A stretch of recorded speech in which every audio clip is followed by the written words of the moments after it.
I gotta keep it light because I gotta stay laughing so I don't cry. And I'll still cry, just later. Just not on the freaking podcast. Anyway, what was I talking about?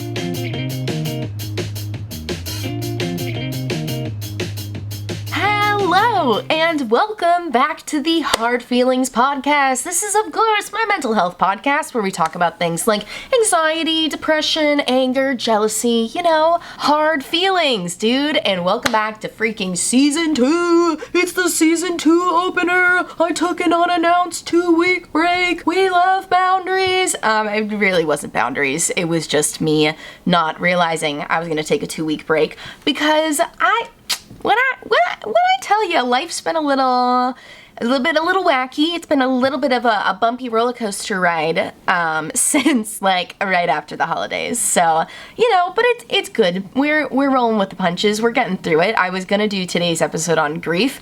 Unfortunately, I haven't figured that one out yet for you, so I just wanted to say it to keep you posted.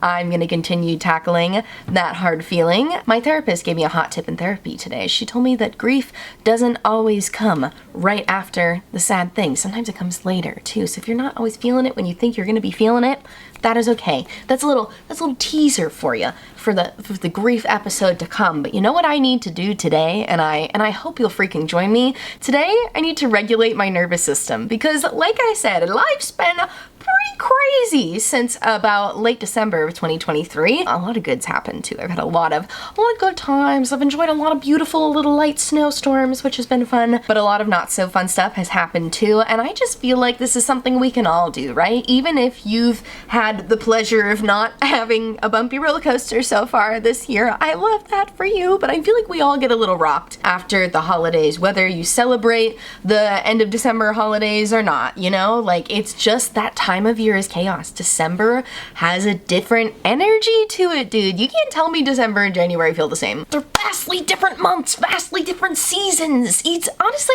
I was talking to my boyfriend about this the other day. People associate December with winter, but winter doesn't officially start till December 21st. January is when you get like thwacked with winter if you live in the southern hemisphere and it's summer right now for you. Love that for you. Enjoy. Hang loose, hang 10 on those waves, my summer bummers, because here in Wintertown, New York, it's cold. So that doesn't do great for the old mental health too, People say, oh, seasonal affective disorder is just when you get sad because the sun's not out. But that's exactly what it is, man. It's exactly what it is. It sounds so silly when you just say it out loud. But yeah, I'm still getting out and walking every day. But the thing is, the dang sun sets by like 4:45. And I just wish I had more time with her every day. But I love seeing the moon. You know what? There's been some absolutely gorgeous moons this winter. But let's see if we can lasso me back on track over here. Today, I'm going to be talking about how I regulate my nervous system when I feel like my brain is just filled with piles and piles of laundry and I need somebody to go in there and start folding them and putting them away. Because they're getting in the way, I'm tripping over them, and I gotta keep going. So maybe you're like, what's a dysregulated nervous system? Maybe that's why you clicked on this episode, because you were like, ooh, that's a term I've heard before, and I want to see why this silly goose thinks she has it. We all get a dysregulated nervous system at one point or another. Our nervous system is what helps us stay alive, That's where your fight or flight or fawn or freeze responses come from. That's a reaction to your dysregulated nervous system. As I always say, not a therapist, not a psychiatrist, not a doctor. This is just like what helps me understand it. So like, please do your own research, but like this helps it make sense for me. But yeah, so if your nervous system was like always perfectly regulated and literally nothing rattled you, you'd get freaking eaten by a lion, dude. Like you're out in the woods and you're just like walking around, strolling, not running or anything because you're just easy breezy, you're feeling calm and relaxed. The lion is gonna be like, hell yeah, dude, this is an easy meal for me, and he's gonna rip you to pieces. So like, nervous systems being dysregulated literally saves lives. So shout out to panic. A wonderful little nugget of information my therapist gave me a few weeks ago when I was telling her the thing I hate most about having a panic attack, or at least like the feeling when your heart does and I was explaining that to her, how like when my heart rate increases because of anxiety, it's a snowball effect for me. Like once I notice that change in my body, it's like I'm on a train and I can't get off. Like I can't stop it from further spiraling. But anyway, I was telling her how like just I hate the feeling of my heart increasing. It's like really hard for me to not feel like I'm dying when that happens and not feel like I'm having a heart attack. Like it really causes a lot of health anxiety for me, even though I know it's only being caused by panic. But the thing my therapist said that was comforting to me, our nervous system keeps us alive. We need that rush of adrenaline to run from the lion, right? If your heart rate didn't increase and all of a sudden you're just like totally calm looking at this threat, you're not gonna react fast enough. You need that quick reaction time.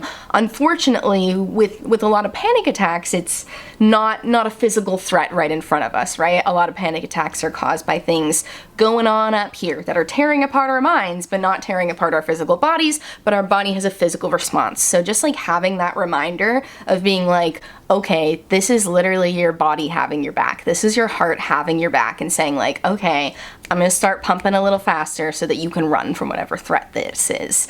So yeah, I haven't had the opportunity to try that in a panic attack yet. No, I did. I sure did. I forgot about that one. Yeah. I had the opportunity to try that. And did it stop the panic attack? No, but it did help marginally. You know what else helps me? Box breathing. This is a really good, I don't want to make this video seem like this is what to do when you're having a panic attack. This is what I recommend when you start to feel dysregulated. Being dysregulated does not always lead to a panic attack, okay? Just because your nervous system is a little out of whack doesn't always mean that you're having like trigger warning, discussing throwing up. We'll be done discussing it in literally 5 seconds. A full-blown throwing up panic attack, because that's something fun that happens to me now that I've gotten older. That's not fun at all. It's not fun at all. But there are, like I said, let me get back to box breathing, okay? Box breathing is something you can do even when you're just feeling slightly dysregulated. I have been catching myself doing it subconsciously recently. Maybe it's not always box, but I've been catching myself like being in a situation where I'm a little bit like overstimulated or I'm a little anxious because of what's going on, and I'll just catch myself sitting there going like breathing, like really focusing on doing that exhale, and then I can draw my attention to that and say like, okay, let me take a few deep breaths. But the fun thing about box breathing is that it makes a little box. So you can breathe in for 4, hold for 4, breathe out for 4, hold for 4. Do whatever variation brings you joy. You can hold for 8. I find that when I'm panicking, 8 seconds feels like too long to hold for, and I feel like I can't breathe. So I really recommend just sticking with that 4. I'll do a demo for you. If you're not watching, it might be weird, but just know that I'm breathing, and this is box breathing.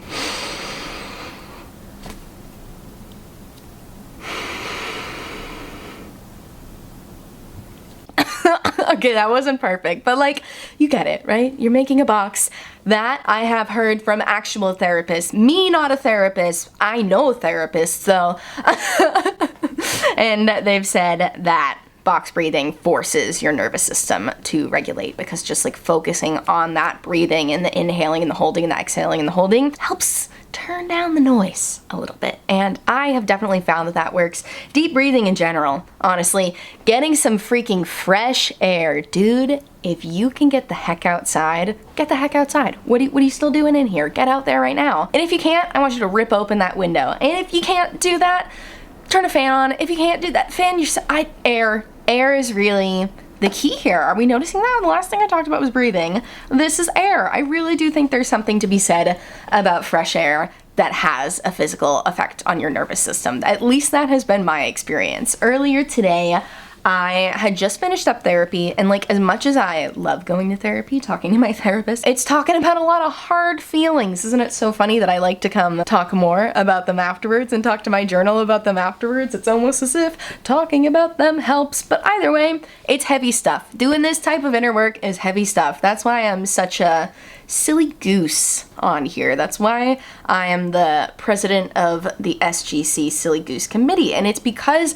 this is heavy freaking stuff, and I gotta keep it light because I gotta stay laughing so I don't cry. And I'll still cry, just later. Just not on the freaking podcast. Anyway, what was I talking about? Fresh air. Fresh air is what I was talking about. Earlier today, after therapy, it's heavy stuff. Then I went for a walk because I knew I wanted to re-regulate my nervous system. I also moved my body. I exercised first. I highly recommend Mad Fit. I think I've mentioned her before. She does these dance workouts that are so freaking fun. She does all different dance parties. She has Taylor Swift ones. She has Ariana Grande. She has Dua Lipa. She has One Direction. Like, she has 2000s bangers, 90s bangers. Like, it's all so freaking fun. And that somatic therapy, right? Moving your body. You don't have to be a dancer. That's why I want to recommend Mad Fit to you, because also don't feel like you don't have to go full blown all out with her, and also her movements are easy to follow. Like, you don't have to be a dancer, you know? Can you do this?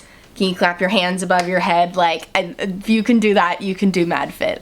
She certainly has videos that I think are friendly for all levels. Some are harder than others. She also does individual songs. This is becoming a Mad Fit advertisement. And you know what? She doesn't even know. She doesn't even know I'm doing it. But I really I don't pay for the app, by the way. I just use the free YouTube videos, but I'm subscribed. Subscribe Mad Fit for sure. Moving your body feels really good. But then you can also, you know, just go take a brisk walk outside. Doesn't even need to be brisk, just moving your body, being outside. It helps my nervous system a lot. That's something I noticed I used to do as a kid, not even consciously. It's interesting to think back on things you did as a kid and be like, wow, I was self-regulating my nervous system and I didn't even realize I was doing it. I used to love to go outside, either when it was really hot outside, because, you know, inside, my parents had the air conditioning cranking, really grateful for that, but I needed that drastic temperature change of stepping outside, and vice versa with wintertime. I needed to step outside into the cold and get that constant change in temperature. Another way I used to do it is run my hands under really hot water because I needed the change in temperature. And in my head, I thought I was doing it because it had become a habit. I don't know why I did it. I didn't even really think too hard about it. I was like, I'm just washing my hands, but water's really hot and I'm keeping them under there for a while. And I later find out that that's a self-regulating thing, is the temperature change. Have you ever heard people say too, I don't think this is for the same reason. I don't think this is for the same reason, but some people say when you're having a panic attack, you should put an ice pack to your chest because I think it's a vagus nerve, it's called, or something. The change in temperature is supposed to help regulate your nervous system. Unfortunately, the one time I put that into practice, it didn't work. I hate to report. I have to report to you what works and doesn't work. That one didn't do anything for me. It really didn't do anything, unfortunately. Maybe I did it wrong. If that's worked for you, maybe I didn't put it in the right place. Is there a really particular way to get it to work? Please do let us know in the comments, because on paper, that sounds like it should work. Another thing I've heard people said is to bite a lemon when you're having a panic attack. Because something sour, or they said sour candy. I should keep sour candy on. If I have sour candy on hand, I'm gonna eat all of it. I love sour candy, but I should get a special jar.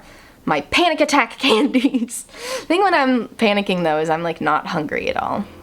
Like I said earlier, you know what happens. So I don't really feel like eating. And I don't tend to have lemons lying around. But it's just so interesting to hear all of these little tricks and hacks that people have discovered to help regulate your nervous system. And isn't it interesting how they don't all work for everybody, you know? I want to make that really clear too. I hope that's been clear so far. Probably, I don't know if I've clarified. Caveat, caveat, caveat. I'm just saying that not everything works for everybody, and you could use that as blanket advice pretty much for everything.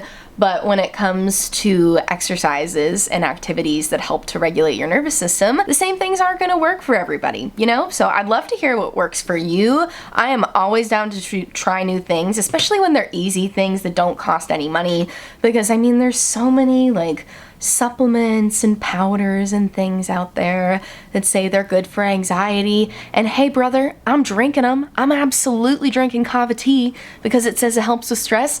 And you know what? I feel like it helps a little bit. I don't care if it's placebo. I mean, I'm not drinking kava tea when I'm having a panic attack. Let me just make that very clear. But on a nightly basis, to help me calm down, I feel like they do something. But the point I'm trying to make is that there's so many paid products that claim to help with your anxiety, and I just think there's a lot of free things that we can do, like getting fresh air, like dancing to those free YouTube dance workouts, journaling. I know I'm always freaking screaming about journaling. Dude, nothing makes me feel better than journaling. I was, can you even believe it, panicking the other day, January 5th to be exact, and I wrote all of these pages. I wrote so many freaking pages, and I felt so much better afterwards. I felt so much better afterwards. If you have trouble finding the words, scribble journaling, that's one I always talk about too. I feel like this video is becoming a clip show of my favorite mental health hacks, except it's not a clip show because it's all from me. right now. What do you guys think of my makeup? I was going for Olivia Rodrigo Guts vibes today. Purple and black. If you can't see it, come on over to Instagram. It'll be posted there. Are we wrapping up the video? I think we're wrapping up the video. Oh my gosh, I almost forgot.